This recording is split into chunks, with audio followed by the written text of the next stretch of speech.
ಕೆಲವು ಜನ ಹೇಳ್ತಾರೆ ಗೋಡೆ ಎತ್ತವ ಅವುಗಳು ಅಂತ. ಇದು ಉದಾಹರಣೆ ಅದಕ್ಕೆ. ಅಲ್ಲ ಕೇರ್ಯವಲ್ಲ ಇದು. ಇದಕ್ಕೆ ನಾವು ಕನ್ನಡದಲ್ಲಿ ತೋಳದ ಹಾವು ಅಂತ ಕರಿತೀವಿ, ತೋಳು ಮುಖದ ಹಾವು, ಇಲ್ಲ ಕಟ್ಟು ತೋಳದ ಹಾವು ಅಂತ ಕರಿತೀವಿ. ಇಂಗ್ಲೀಷಲ್ಲಿ ಕಾಮನ್ ಉಲ್ಫ್ ಸ್ನೇಕ್ ಅಂತ ಕರಿತೀವಿ, ಹಿಂದಿಯಲ್ಲಿ ಕೌರಿ ಎಲ್ಲ ಸಾಂಪ್ ಅಂತ ಕರಿತೀವಿ. ಇದಕ್ಕೆ ಇದು ವಿಷರಹಿತ ಹಾವು, ರಾತ್ರಿ ಸಂಚಾರಿ. ಹಳ್ಳಿಗಳು ಎಲ್ಲಿ ವಾಸ ಮಾಡ್ತಾವೋ ಅಲ್ಲೆಲ್ಲ ಇದ್ದೇ ಇರ್ತವೆ ಇವು. ಕಟ್ಟಾವಲ್ಲ, ಇದು ತೋಳದ ಹಾವು. ಮಾರ್ಕ್ ಇರ್ತದೆ. ಇದು ಈ ಹಾವು ಬಂದು ಮೈ ಬಣ್ಣ ನಿಮಗೆ ಅಡಕೆ ಮೆರೂನ್ ಕಲರ್ ವಿತ್ ಅಂದ್ರೆ ಹಳದಿ ಬಣ್ಣದ ಅಡ್ಡಿಗೆರೆ, ಮೆರೂನ್ ಕಲರ್, ಅದು ಯೆಲ್ಲೋ ಪ್ಯಾಚ್ ಇರ್ತವೆ.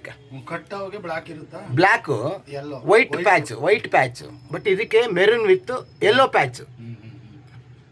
ಸಾಮಾನ್ಯವಾಗಿ ಈ ಕಟ್ಟಾವುಗಳು ಗೋಡೆ ಹತ್ತಲ್ಲ, ಇವು ಮಾತ್ರ ಈ ಥರ ಬ್ಯಾಲೆನ್ಸ್ ಮಾಡ್ತವೆ ಗೋಡೆ ಹತ್ತಲಿಕ್ಕೆ. ಈಗ ಹತ್ತಾ ಇದೆ ನೋಡಿ. ಈಗ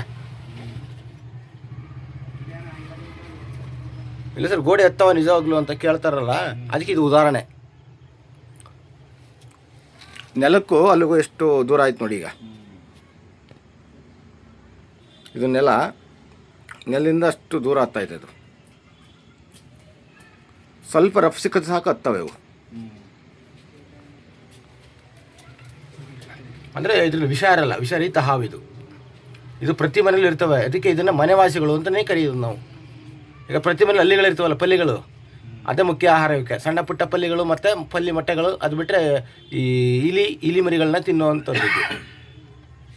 ಇದಕ್ಕೆ ಸೀಸನ್ನೇ ಇಲ್ಲ, ವರ್ಷವಿಡೀ ಮೊಟ್ಟೆ ಇಟ್ಟು ಮರಿ ಮಾಡ್ತವೆ ಇವು. ಅಂದರೆ ರಾತ್ರಿ ಸಂಚಾರಿ, ಹಗಲೊತ್ತು ಮಾತ್ರ ಸಂಚರಿಸಲ್ಲ ಇವು.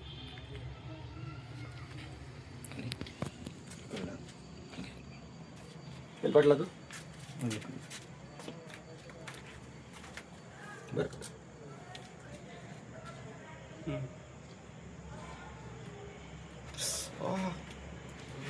ಕಚ್ಚಲ್ ಫಾಸ್ಟ್ ಆಯಿತು.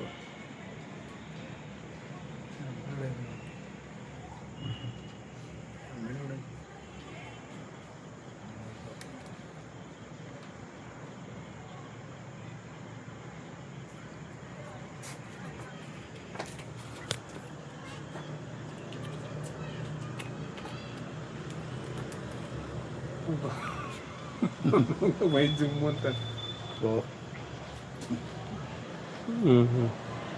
ಕಚ್ಚಿರಂತದೆ. ಕಚ್ಚಿದ್ರೆ ಒಂದು 2-3 ಸೆಕೆಂಡ್ ಉರಿಬೋದು ಅಷ್ಟೇ. ಟರ್ಚರ್ಗಾಯ ಥರ ಉರಿತದೆ, ಬಟ್ ಏನಾಗಲ್ಲ. ಸ್ವಲ್ಪ ಬ್ಲೀಡಿಂಗ್ ಆಗ್ತದೆ ಅಷ್ಟೇ, ಏನಾಗಲ್ಲ.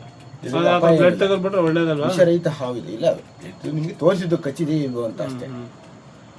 ಬ್ಲಡ್ ತೆಗೆದ್ರು ಅಷ್ಟೇ, ತೆಗೆದ್ರು ಅಷ್ಟೇ, ಏನಾಗಲ್ಲ. ಮನುಷ್ಯಕ್ಕೆ ಯಾವುದೇ ಅಪಾಯ ಇಲ್ಲ ಇದೆ ಯಾವಿಂದ. ಬಟ್ ನಾನು ಹಿಡಿದಿದ್ದೀನಲ್ಲ, ಆ ಪ್ರಾಣಿಗೆ ನಾನು ತಗೊಂಡೋಗಿ ದೂರ ಬಿಡ್ತೀನಿ ಗೊತ್ತಿಲ್ಲ, ನಾನು ಬಚಾವಬೇಕಲ್ಲ, ಆ ಕಾರಣಕ್ಕೆ ಕಚ್ಚೈತೆ ಅಷ್ಟೇ ನನಗೆ.